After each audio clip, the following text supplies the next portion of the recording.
Hi, good afternoon. I'm Rachel with Evergreen Certifications. Today I have the pleasure of Tammy Nelson joining me.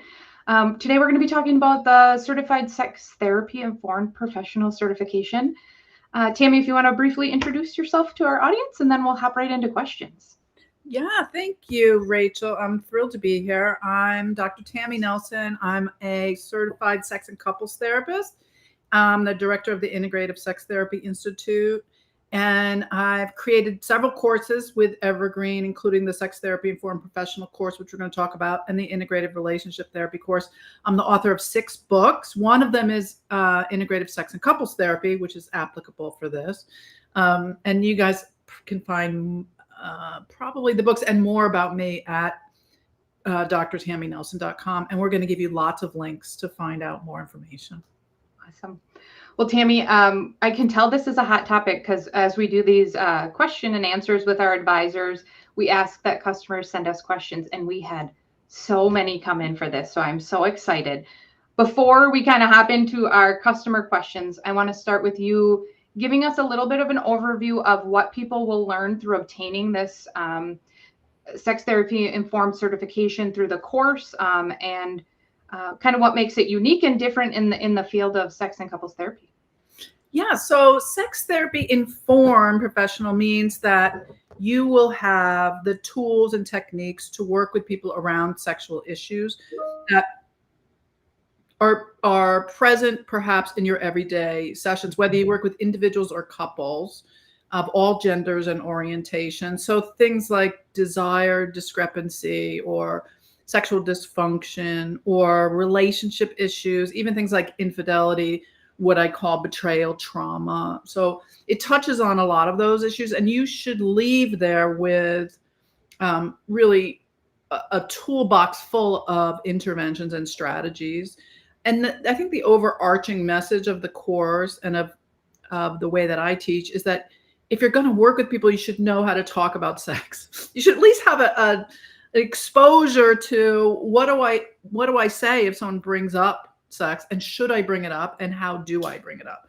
So this should bring you a comfort level in your own therapy work around your own relationship, and so you don't get too reactive with your clients, but also give you a comfort level about how to and what to talk about with your individuals and your couples.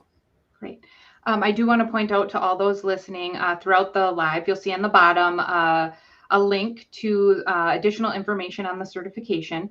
You'll also see a QR code in the top, and that is going to lead you to the bundle for Tammy's courses with all of us, with the Pesci and Evergreen team here. It'll lead you to a bundle that includes both the sex therapy informed training as well as her IRT training. And we'll kind of, throughout this, I think, talk a little bit, dabble in a little bit of both, because obviously sex and couples goes hand in hand a little bit. So specifically for the sex therapy informed professional, part of the requirements is to do 2 hours of group consultation.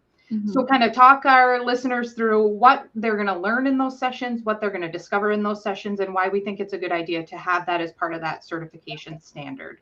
So it's actually a good idea to follow up any training with a consult or some ways to learn to apply this into your actual life, whether it's your clinical life, your personal life, or into the future of your work. So to figure out, how am I going to take these tools and align them with my lane, if you will, like the lane of where you are working. So how is this going to apply to the population that I work with?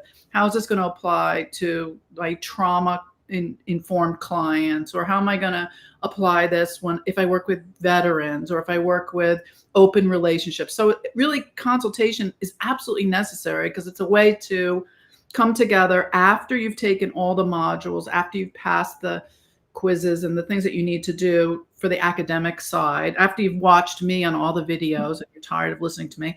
Then you'll come together with your fellow course mates in one consult session online, and you'll get to meet other people. We create a community and a network, and you'll get a chance to also to ask questions of me directly.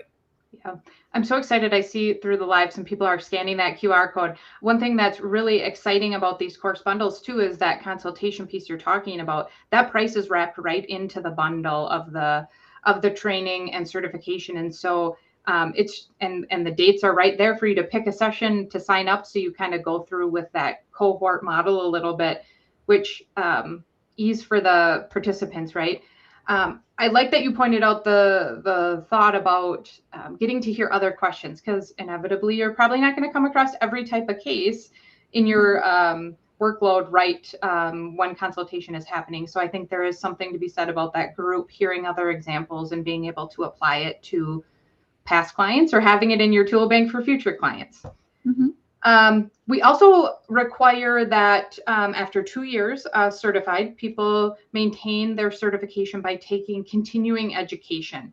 Mm-hmm. Talk us through how rapidly this field is changing and why we think it's really important that people maintain knowledge in this field.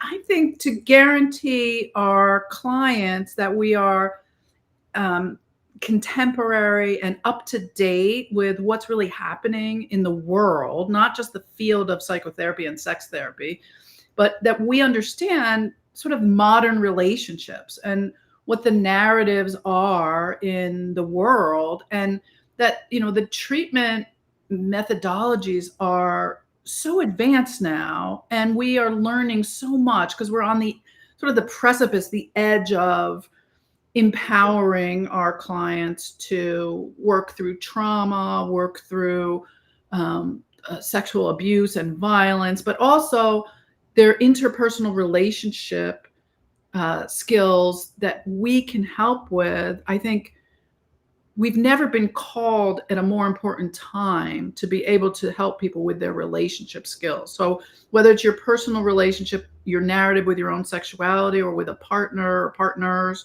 or just the capacity to interact with other people, you have to stay really current about what the potential is out there as a therapist, not just because it helps your clients, but because it helps us to meet the challenges and the demands of what's actually happening out there. You know, it's not easy right now being a therapist. We are in a really difficult time in the world, on the planet, and burnout risks are really high. So the more training you get, the more apt you are to create a network of other people, and the more confident you are that you can help people to find their own inner wisdom. I think training is one of the things that helps people to feel like they're not overwhelmed or overburdened too. And so it is important to stay up to date, especially around sex and couples therapy, because there are a lot of new things happening all the time in this field that we have to know about.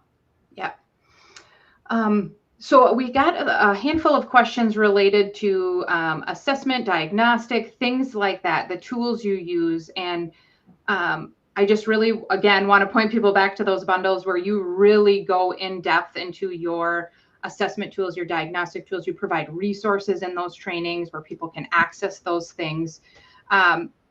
Anything else you want to point out about those things? I think I'm sure you could spurt off a bunch of tools, but those trainings really in-depth talk to you about, or you talk to the therapist about how to use them and make them meaningful. Yeah, and I have a couple things I think that are important to say about that. One is to not be overly dependent on an assessment tool, because if you give someone an assessment before you meet with them, before you've created trust in the relationship, it's doubtful that they're going to really be transparent about their sexual history. And if you're seeing them for relationship therapy, they're not going to disclose something that they haven't disclosed to their partner. Sometimes it takes a while to really assess what's happening. Sometimes it could take a long time if there's been trauma. So as much as we want to use assessment tools, just be cautious of giving them before you've created a therapeutic relationship. And the second thing is that the assessment phase actually lasts much longer than just the first session when you're asking about a history. So we're assessing all along to integrate the various treatment modalities that we might have in our toolkit, right? So I'm assessing every session, and I show a lot of tapes of me working with people in real sessions in these courses. So you'll see as we go along, I might even change my direction given how I'm assessing how someone's progressing, or if someone's regressing, what phase they are in the treatment is an ongoing process. Yeah, great, very great points. So we're going to hop into customer questions here, or training questions that came in. No, there was a plethora of questions from our audience that we might not get through all of them today, but that's exciting because we'll get to see Dr. Tammy again in a future session. So we're going to, through the magic of our back end, flash the questions across the screen so everyone can see them. But the first question was, an individual that had a therapist that has a couple thinking about having a baby, and how do you work with them when one individual might prefer to not have kids due to the concern of sex and intimacy changing in their relationship? Well, I would absolutely validate that experience and that fear, because it will change the relationship. And so our job is not to tell people that they should or should not have kids, that they should or should not get married, that they should or should not get divorced, that they should or should not have sex, or that they should have a certain type of sex. Like, there is no normal here when it comes to the developmental phases of a relationship. Our job is to help them communicate with each other about their concerns and their fears, and also the grief that you have to go through as you move through the relational stages of your sexuality. And it's not just having a baby, it's aging. It's, okay, we're not in our 20s anymore. Maybe we're in our 30s, maybe we're in our 60s. Sex is going to change.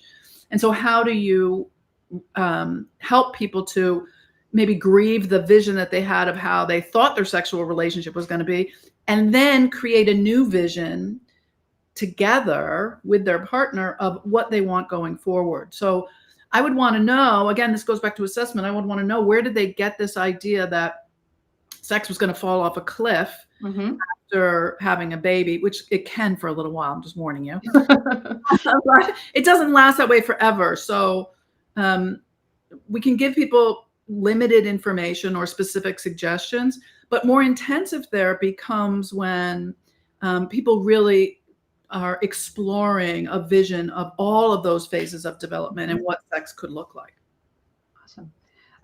Thank you for that. Next question we had a therapist asking about, how do you work with couples that have misaligned desires around sex and intimacy? Well, the first thing I want to say is everyone has a desire gap. Every couple has a gap in what they quote unquote desire. And so the first question I would ask is, what are you looking for desire for? What do you think your partner should have desire for? What are you feeling like you're lacking desire for? What do you want desire for? Is it that you want your partner to desire you more? Is it that it feels like they don't want sex, so they don't want me? Is it that you want more attention? Is it that you want more time? Is it that you want more affection? Is it that you want more of a certain kind of sex? Is it that you want your partner to want those things? What exactly are you desiring? What's the desire gap? Is it just a matter of a calendar and you want it 4 times a week and I want it once a month?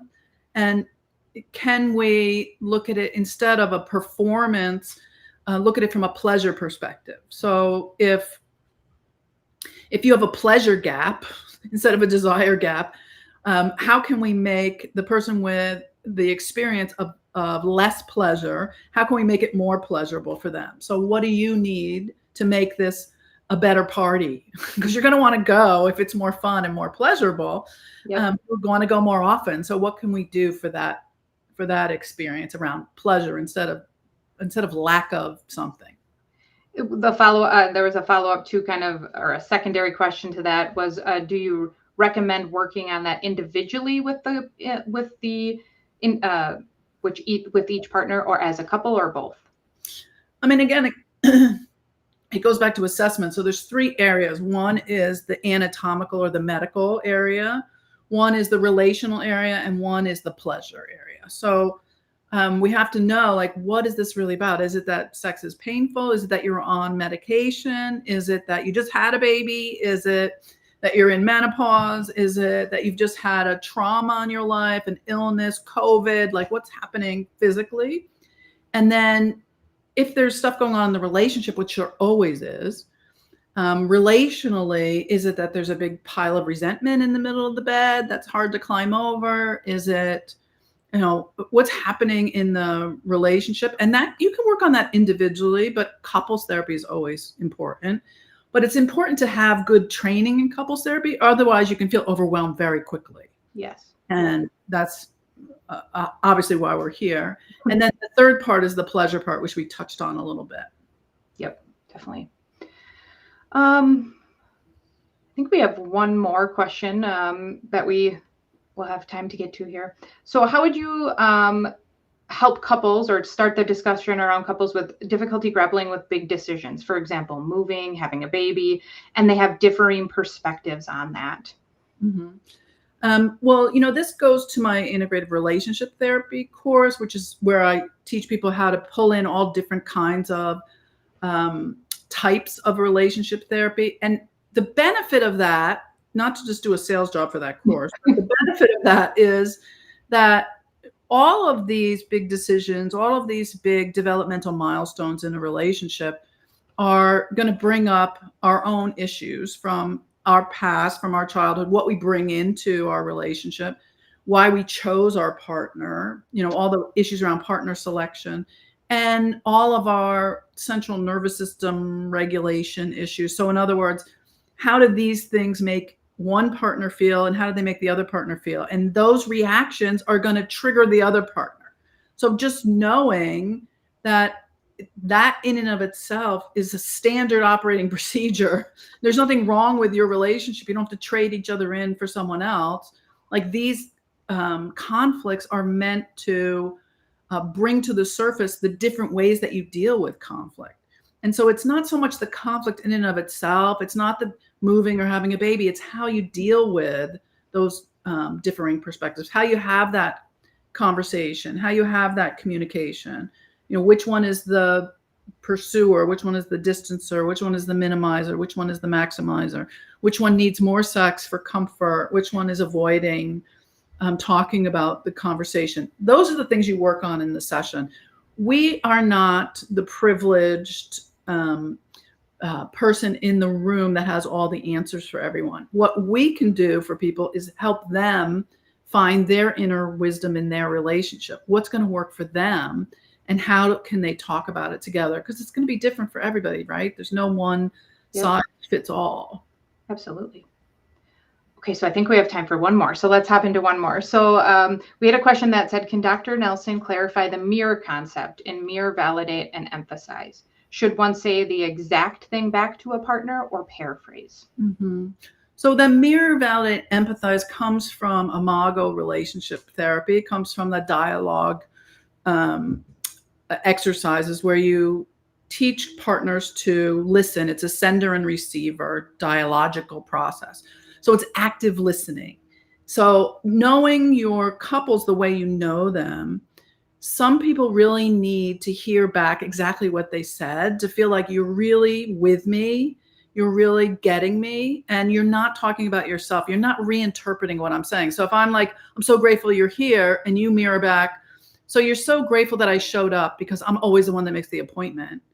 That's not really what I need to feel like you're really with me.